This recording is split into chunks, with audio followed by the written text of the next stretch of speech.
नमस्कार, आप देख रहे हैं न्यूज 18 राजस्थान। आपके साथ मैं हूं आसिफ खान। टोंक से इस वक्त की बड़ी खबर। उपचुनाव को लेकर कल बीजेपी की बड़ी बैठक। विधानसभा उपचुनाव को लेकर बीजेपी रणनीति बनाएगी। मदन राठौर बैठक में शामिल होंगे। प्रदेश प्रभारी डॉक्टर राधा मोहन दास अग्रवाल भी इसमें शामिल होने जा रहे हैं। प्रदेश सह प्रभारी विजया राहटकर शामिल होंगी।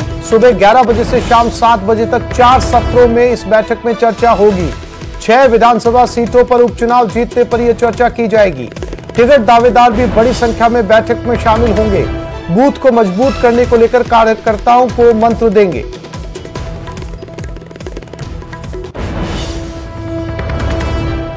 तो कल उपचुनाव को लेकर बीजेपी की बड़ी बैठक टोंक में। बीजेपी प्रदेश अध्यक्ष के साथ साथ तमाम बड़े नाम बीजेपी से जुड़े कल इस बैठक में शामिल होने जा रहे हैं।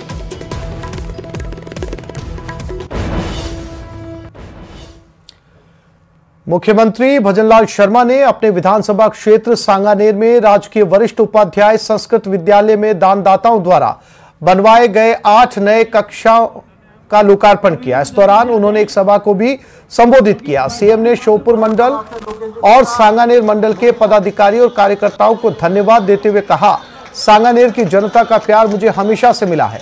राजस्थान के एक एक व्यक्ति की आवश्यकताओं की पूर्ति करना हमारा धर्म है। मुख्यमंत्री ने सांगानेर की जनता को विश्वास दिलाते हुए कहा, मेट्रो का दूसरा फेज शुरू कर दिया गया है। मेट्रो का फायदा पूरे शहर को मिलेगा। इस मौके पर शिक्षा मंत्री मदन दिलावर और गिरटर नगर निगम की महापौर सौम्या गुर्जर भी मौजूद रही।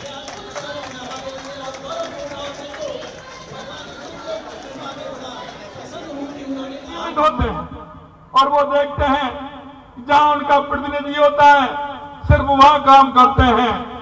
मैं आपसे कहना चाहता हूं, क्योंकि हम 8 करोड़ राजस्थान की जनता का प्रतिनिधित्व कर रहे हैं, हमारा दायित्व बनता है कि हम एक एक राजस्थान के एक एक व्यक्ति की आवश्यकताओं की पूर्ति करना हमारा कर्तव्य है। और हमने इसीलिए सभी विधानसभाओं का समान रूप से विकास करने का वायदा किया है और हमने बजट में सभी को साथ लिया है। हिंडनबर्ग की रिपोर्ट मामले को लेकर कांग्रेस ने हल्ला बोला। इस मामले की जांच ज्वाइंट पार्लियामेंट कमेटी से करने की मांग की गई, लेकिन कांग्रेस ने इसमें विरोध प्रदर्शन किया। प्रवर्तन निदेशालय क्षेत्रीय मुख्यालय के सामने कांग्रेस ने पड़ाव डालकर सेबी घोटाले की उच्च स्तरीय जांच कर दोषियों को जेल भेजने की मांग की है। प्रदर्शन में कांग्रेस प्रदेश अध्यक्ष गोविंद सिंह डोटासरा के नेतृत्व में केंद्र सरकार और राज्य की भजनलाल सरकार पर निशाना साधा। डोटासरा ने हिंडनबर्ग रिपोर्ट की जेपीसी से जांच करवाने और सेबी चीफ माधवी बुच के इस्तीफे की मांग की है। डोटासरा ने कहा कि हिंडनबर्ग रिपोर्ट से साफ है कि घोटाला हुआ है। उन्होंने कहा कि मौजूदा केंद्र सरकार को सत्ता से हटाकर रहेंगे, क्योंकि उन्होंने 10 साल तक जनता को लूटने का काम किया है। राहुल गांधी जी ने और कांग्रेस पार्टी ने और इंडिया गठबंधन ने जो जेपीसी की इस पूरे घोटाले की जांच की मांग की है, उसको लेकर के राजस्थान में आज प्रदेश कांग्रेस कमेटी की तरफ से ये धरना प्रदर्शन ईडी कार्यालय के सामने रखा गया था। ये तो शुरुआत है। इनके घुटने टिका के रहेंगे, इनके घोटालों को उजागर करके रहेंगे, इनको जेलों में भेज करके रहेंगे, इनको सत्ता से हटा के रहेंगे।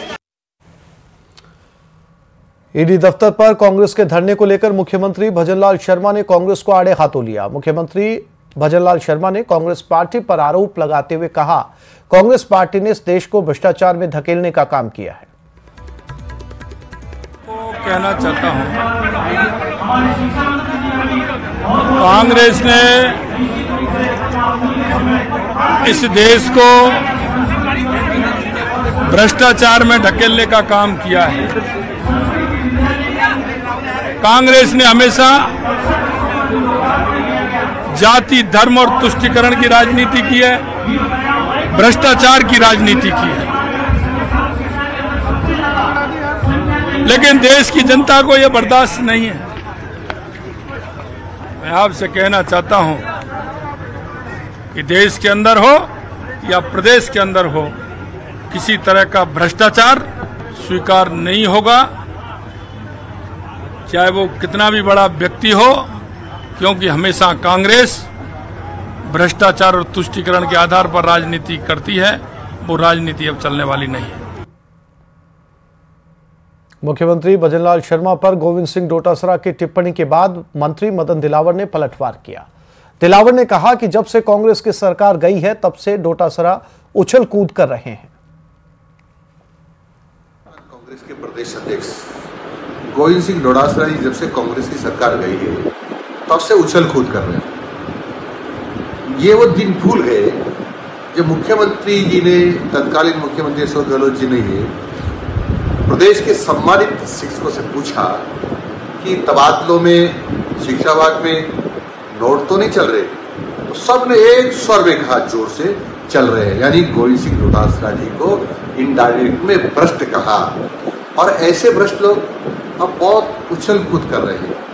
तो ये भी भूल गए ये तो जो आला कमान के प्रतिनिधि आए थे, जिसको दूध कहा जा सकता है, उनकी भी बात को नकार के अलग से मीटिंग की। और जब कोरोना काल में लोग मर रहे थे, लोग परेशान थे, तब ये जाकर के जैसलमेर साइड के होटलों में डांस कर रहे थे, मजे ले रहे थे। तो मैं ये कह सकता हूँ कि जो भारतीय जनता पार्टी के बारे में, दौसा सहित प्रदेश की 6 विधानसभा सीटों पर उपचुनाव होने वाले हैं। हालांकि अभी तक चुनाव आयोग ने उपचुनाव की घोषणा नहीं की है, लेकिन बीजेपी पूरी ताकत के साथ तैयारी में जुट गई है। इस रिपोर्ट में देखिए।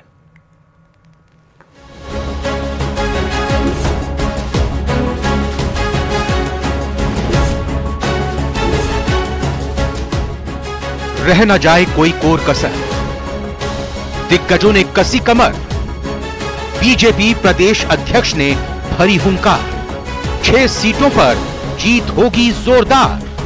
किसी भी समर में जीत एक दिन की मेहनत से नहीं मिलती, इसके लिए अथक मेहनत करनी पड़ती है।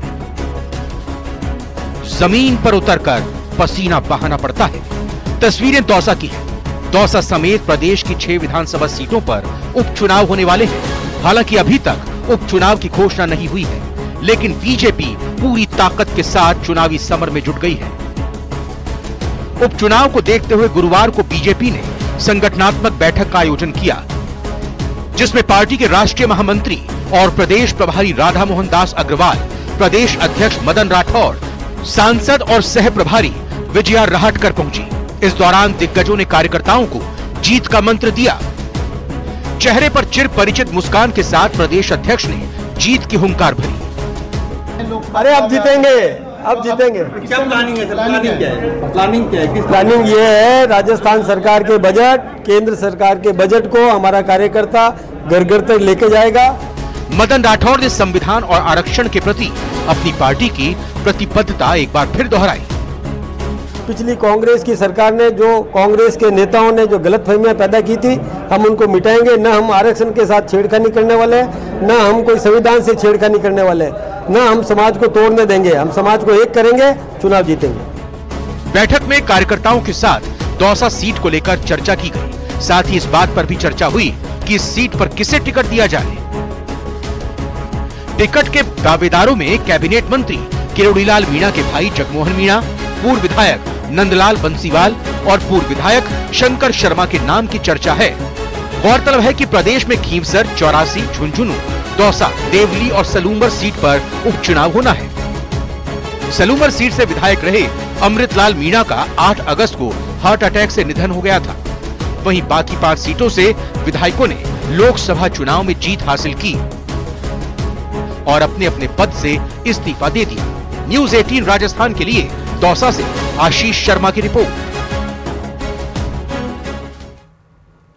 सुप्रीम कोर्ट के आरक्षण में वर्गीकरण के फैसले को लेकर पूर्वी राजस्थान के मीणा समाज के 2 दिग्गज नेता आमने सामने आ गए। एक और जहां कैबिनेट मंत्री किरोड़ीलाल मीणा सुप्रीम कोर्ट के फैसले के पक्ष में हैं, तो वहीं मुरारीलाल मीणा इस फैसले के खिलाफ। ऐसा बता दो देश के अंदर जो ये चाहता हो कि भारतीय संसद का फैसला राज्य सरकार को मिले। आप ये बताइए, कल कोई राज्य सरकार किसी जाति से, किसी व्यक्ति से नाराज हो जाती है तो एक नोटिफिकेशन उसको बाहर कर देगी। ये गलत है कि नहीं है? इसलिए हम ये चाहते हैं कि संविधान में संशोधन नहीं होना चाहिए। कौन क्या खरा, मैं इस बात में नहीं जाऊंगा। हर आदमी की अलग अलग विचारधारा होती है, किसी की क्या विचारधारा, मेरी विचारधारा ये है। आरक्षण को कहीं बीजेपी खत्म तो कर नहीं रही, कोर्ट ने भी खत्म के आदेश नहीं दिए। कोर्ट ने तो एक सुझाव दिया था, वो कोर्ट का निर्णय नहीं था। और सुझाव जो दिया कोर्ट ने, भाई क्रीमी लेयर लागू हो, तो मोदी जी ने कैबिनेट बुला कर उसको मना कर दिया कि हम क्रिमिनल लागू नहीं करेंगे। फिर आंदोलन किस बात का है? केवल राजनीति रोटियां सेकने का है। आरक्षण वर्गीकरण के फैसले और लेटरल एंट्री के मामले में बीजेपी के राष्ट्रीय महामंत्री राधा मोहन अग्रवाल ने दौसा में बड़ा बयान दिया और कांग्रेस को जमकर घेरा। इस दौरान उन्होंने राहुल गांधी को राहुल अकबराबादी बताते हुए कहा कि अकबर और मुगलों की सोच लेकर कांग्रेस काम कर रही है और देश को तोड़ना चाहती है।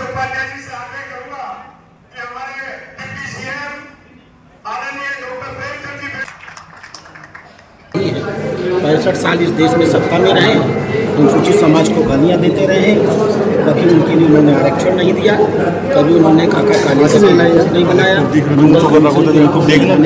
की पड़ी थी, उन्होंने कभी उसको लागू नहीं किया। ये सारा समाज भारतीय जनता पार्टी का आभारी है। कैबिनेट मंत्री कन्हैयालाल चौधरी टोंक के उनियारा पहुंचे। यहां रघुनाथपुरा खुर्द गांव में बरसाती नाले में डूबे 4 बच्चों के परिवार वालों से मुलाकात कर उन्हें सांत्वना दी। मंत्री चौधरी ने मृतकों के परिजनों को राज्य सरकार की ओर से हर संभव मदद का भी भरोसा दिया। इस दौरान जिला अध्यक्ष अजित सिंह मेहता और विधायक राम सहाय वर्मा भी मौजूद रहे। बता दें कि 4 बच्चों के पानी में डूबने के बाद कांग्रेस सांसद हरीश मीणा ने भी अस्पताल में परिजनों से मुलाकात की थी।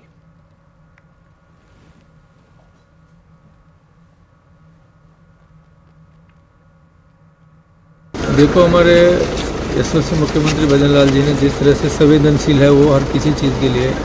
कल इस घटना का पता लगा, रात को मेरे को मैसेज किया कि आप तुरंत उस परिवार में एक साथ 4 जवान बच्चे गए हैं, जाके परिवार को सांत्वना दो और जो भी सरकार की जो नियमानुसार जो सहायता मिल सकती है उनकी सहायता के लिए करो। तो सहायता के लिए तो कल ही डायरेक्शन कलेक्टर को दे दिए थे, जो भी मिल सकती थी इनको सारी फार्म भरा ले वो इनको मिल जाएगी। पोखरण विधायक महंत प्रतापपुरी महाराज फलसून क्षेत्र के दौरे पर रहे। इस दौरान उन्होंने बाढ़ प्रभावित इलाकों का दौरा किया और पीड़ितों से बातचीत की। विधायक महंत प्रतापपुरी ने बाढ़ प्रभावित इलाकों का जेसीबी में चढ़कर जायजा लिया और मौके पर मौजूद तमाम अधिकारियों समेत सरपंच को पीड़ितों की समस्याओं का समाधान करने के निर्देश दिए। विधायक ने पीड़ितों को हर संभव मदद का आश्वासन दिया है।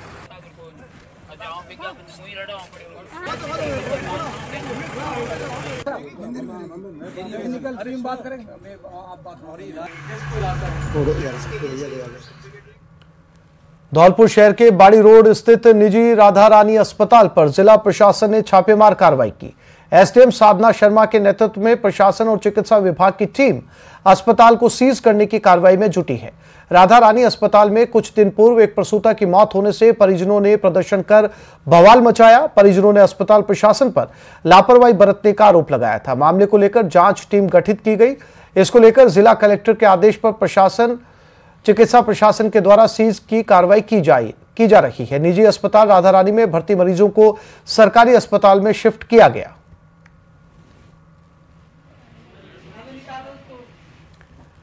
बांसवाड़ा में उदयपुर जैसी घटना दोहराने की कोशिश की गई। यहां राजकीय उच्च माध्यमिक विद्यालय कुपड़ा में एक छात्र की अपने ही सहपाठी से झगड़ा होने के बाद उसे मारने की मंशा रख रहा था। सहपाठी को स्कूल समय के बाद जान से मारने की नियति से चाकू लेकर आया और स्कूल के सामने झगड़ा करने लगा।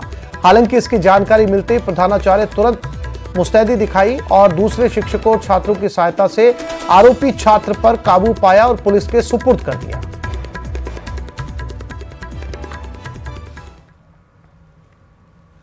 कोटा के एक निजी स्कूल में छात्रा का तिलक हटवाने का मामला सामने आया। घटना के विरोध में पेरेंट्स और हिंदू संगठन से जुड़े लोग स्कूल पहुंचे और स्कूल कैंपस में नारेबाजी की घटना को लेकर प्रिंसिपल के सामने पूरी घटना को लेकर नाराजगी जताई। सूचना पर बोरखेड़ा थाना पुलिस मौके पर पहुंची। वहीं पेरेंट्स ने असेंबली में छात्र के माथे से तिलक हटवाने का आरोप लगाया। इधर स्कूल प्रिंसिपल और स्कूल की शिक्षिका ने पूरी घटना का खंडन किया है। जय श्री राम। मेरा नाम मनन चौरसिया, मैं इसी स्कूल में कक्षा 10 में पढ़ती हूँ। आज मेरे सामने ये हुआ कि हम लोग सुबह प्रार्थना स्थल पर थे और वहाँ पर मुझे एक दीदी ने बोला कि उनके साथ पीछे जब वो खड़ी थी उनको टीचर ने आई और बोला कि तुम्हारा तिलक हटा दो। उनके साथ तिलक हटवाया, उनका तिलक हटवाया गया है और उनने डर के मारे हमने उनको बुलाया और वो नहीं आई क्योंकि उनके अंदर डर है, क्योंकि वो इसी हॉस्टल के वार्डन की एक बेटी हैं और वो डर के मारे नहीं आई हैं, वो डर चुकी हैं। इसलिए वो नहीं आई है। ऐसे कितनी बच्चियों के साथ में हुआ था? उन्होंने कहा है कि उनके साथ 4-5 लड़कियों को और कहा था। क्या रीज़न मानते हैं इसका? स्कूल वालों का कहना है कि उनके साथ उन्होंने समझा कि वो बिंदी थी, पर वो नहीं, वो तिलक था। ये स्कूल वाले को भी पता है और प्रिंसिपल को भी पता है, जिस हिसाब से वो बात कर रहे हैं, और उनकी बातों से पता लग रहा है कि ये हादसा स्कूल के अंदर हुआ है, तिलक मिटाना। और अगर इसको हम गहराई से देखें तो ये छोटा मोटा हादसा नहीं है, और ऐसा हादसा पहले भी हुआ होगा, लेकिन इन बच्चियों ने साहस कराया, इसलिए ये हादसा आज सामने आ पाया है लोगों के। तो हम स्कूल की बुराई नहीं कर रहे हैं, हम बुराई कर रहे हैं उन टीचर्स की। मेरी बेटी 12:30 स्कूल से छुट्टी होकर घर पे आई, तो आते ही मेरे से बोलती है कि पापा कि एक मैडम ने मेरे माथे का टीका हटा दिया, तो ये गलत है। वो रोने लग गई पहले तो उसके बाद बड़ा दुख हुआ। फिर मैंने स्टाफ का कोई है मिलने वाला, उनसे बात करने की कोशिश करी, लेकिन उनसे बात होनी पाई। फिर उसके बाद मैं यहाँ रोड पे देखा भीड़ लग रही है। स्वाभाविक सी बात है, जब तीज का त्यौहार है तो पूजा करके आएंगे सभी बच्चे भी पूजा करके आए हैं, और तिलक लगा के स्कूल में बच्ची आई है। और अभी खबर मिली थी कि यहाँ पर जो वाइस प्रिंसिपल है आयशा खान नाम की मैडम, उसने उस बच्ची को लाइन में लगा के, जितने भी बच्चियाँ थी जो तिलक लगा के आई थी, उनको सबको साइड में कर दिया और उनको प्रताड़ित कर दिया, उनको धमकाया कि स्कूल में ये सब नहीं चलेगा। दिल्ली पुलिस की स्पेशल टीम ने भिवाड़ी के चौपानकी में आतंकी संगठन अलकायदा से जुड़े 6 संदिग्धों को गिरफ्तार किया। आरोप है कि पकड़े गए संदिग्ध भिवाड़ी जिले में हथियार चलाने की ट्रेनिंग ले रहे थे। दरअसल दिल्ली पुलिस ने उत्तर प्रदेश, राजस्थान और झारखंड में एटीएस के साथ मिलकर कई शहरों में छापेमारी की है।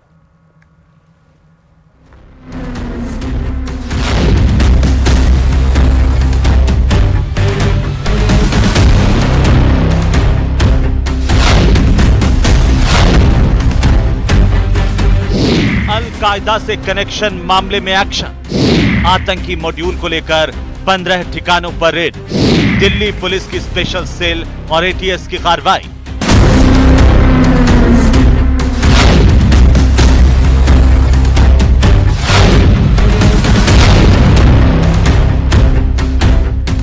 दिल्ली पुलिस की स्पेशल सेल ने राजस्थान, झारखंड और उत्तर प्रदेश पुलिस फोर्स के साथ मिलकर अलकायदा मॉड्यूल का भंडाफोड़ किया है। इसी कड़ी में दिल्ली पुलिस की स्पेशल सेल ने भिवाड़ी के चौपानकी में आतंकी संगठन अलकायदा से जुड़े 6 संदिग्धों को गिरफ्तार किया है।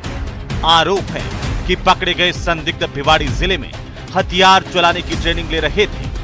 दिल्ली पुलिस को भिवाड़ी में आतंकी गतिविधियों की जानकारी मिली थी, जिसके बाद चौपानकी के इंडस्ट्रियल एरिया में दबिश दी गई, जहां सभी 6 संदिग्ध एक साथ जा रहे थे। भिवाड़ी पुलिस को भी इस ऑपरेशन की पहले से जानकारी थी। दावा किया जा रहा है कि लोकल पुलिस पहले से आरोपियों पर नजर रख रही थी। भिवाड़ी के चौपानकी के पास घने जंगलों में दिल्ली पुलिस की टीम लगातार छापेमारी कर रही थी। आतंकी संगठन अलकायदा से जुड़े हुए कई संगठनों और उससे जुड़े हुए कई संदिग्ध आरोपियों के खिलाफ एक बड़े सर्च ऑपरेशन की कार्रवाई को अंजाम दिल्ली पुलिस की स्पेशल सेल के द्वारा दिया जा रहा है। और राजस्थान की बात करें तो राजस्थान के भिवाड़ी से 6 लोगों को हिरासत में लिया गया है। और स्पेशल सेल के सूत्रों की अगर माने तो इस मामले पे ये भी जानकारी मिली है कि आतंकियों को एक विशेष ट्रेनिंग जो है वहां पे दिया जा रहा था, और खास एक आतंकी मूवमेंट के लिए, विशेष ऑपरेशंस के लिए राजस्थान के भिवाड़ी इलाके में वहां पे ट्रेनिंग दी जा रही थी। वहां पर कई लोगों को ट्रेनिंग दिया गया, लेकिन किस तरह की ट्रेनिंग थी, किस तरह से वहां पे अवैध तौर पर हथियारों को इकट्ठा किया गया और उसके बाद उसकी वहां पे ट्रेनिंग करवाई गई और उसके मंसूबे क्या थे, तो इन तमाम मामलों पर विस्तार से तफ्तीश की जाएगी। शुरुआती जांच में यह खुलासा हुआ कि इस मॉड्यूल को रांची का डॉक्टर इस्तिहाक ऑपरेट कर रहा था।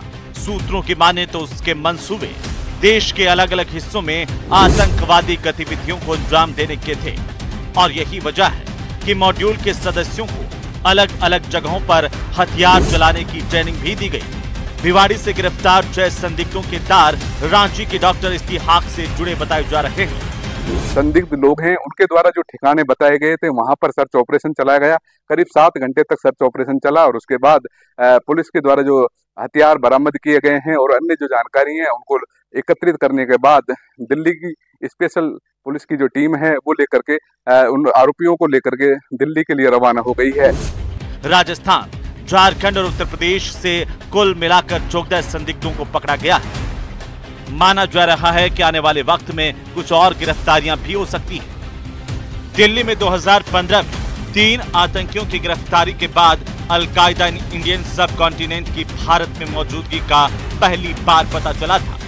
दिल्ली पुलिस ने बाद में AQIS के आतंकी मौलाना अब्दुल रहमान कासमी को गिरफ्तार किया था।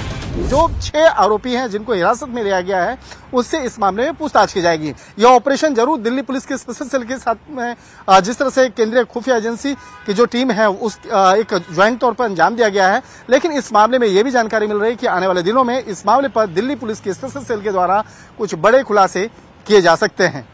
वीडियो जर्नलिस्ट सोनू मंडल के साथ शंकर आनंद। जन्माष्टमी का पर्व सोमवार को भक्ति भाव और उल्लास के साथ मनाया जाएगा। वर्षों बाद ऐसा मौका होगा कि जब स्मार्त और वैष्णव मत के धर्मावलंबी एक ही दिन कृष्ण जन्मोत्सव मनाएंगे। इस बार जन्माष्टमी कई मायनों में खास होगी। ज्योतिषाचार्यों के मुताबिक इस बार द्वापर युग में भगवान श्री कृष्ण के जन्म के समय बने कई योग भी जन्माष्टमी पर रहेंगे। इस रिपोर्ट में देखिए।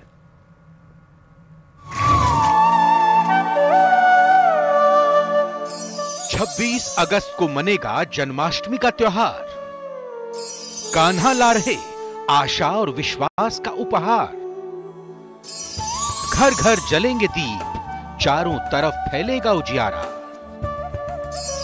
जागेगी हर दिशा, जागेगा जग सारा।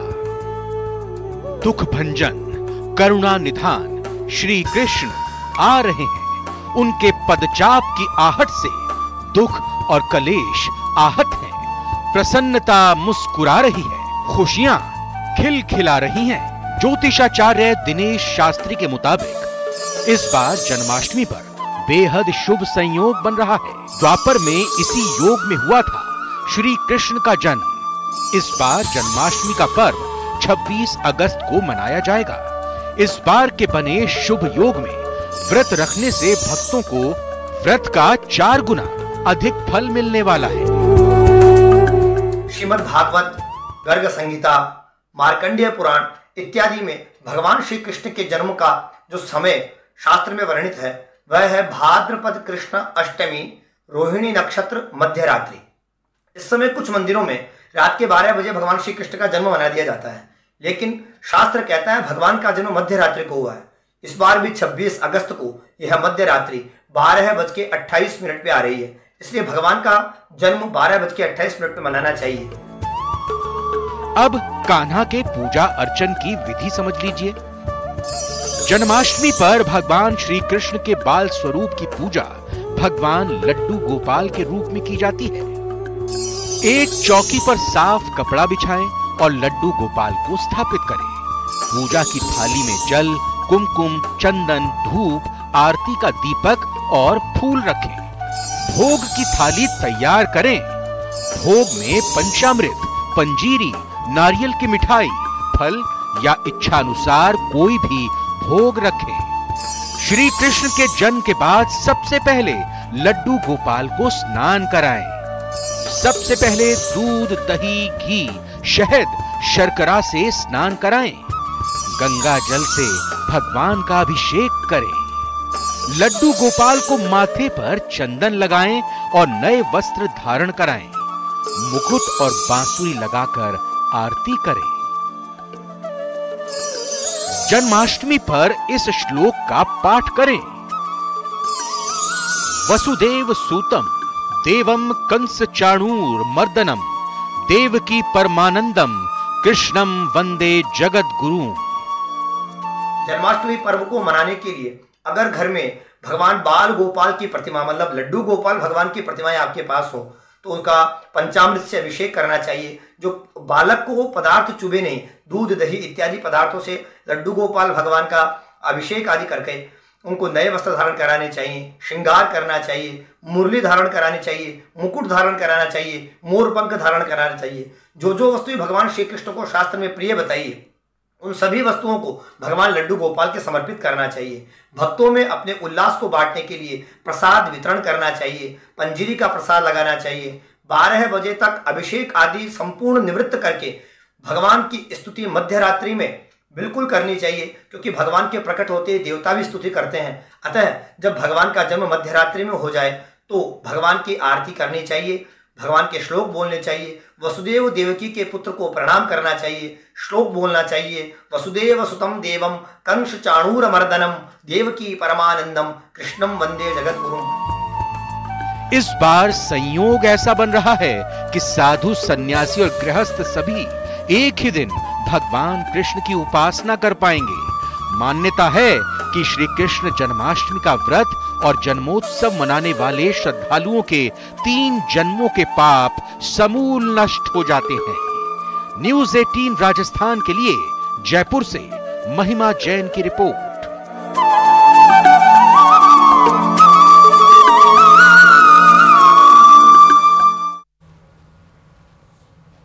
तो इस बुलेटिन में फिलहाल इतना ही। नमस्कार।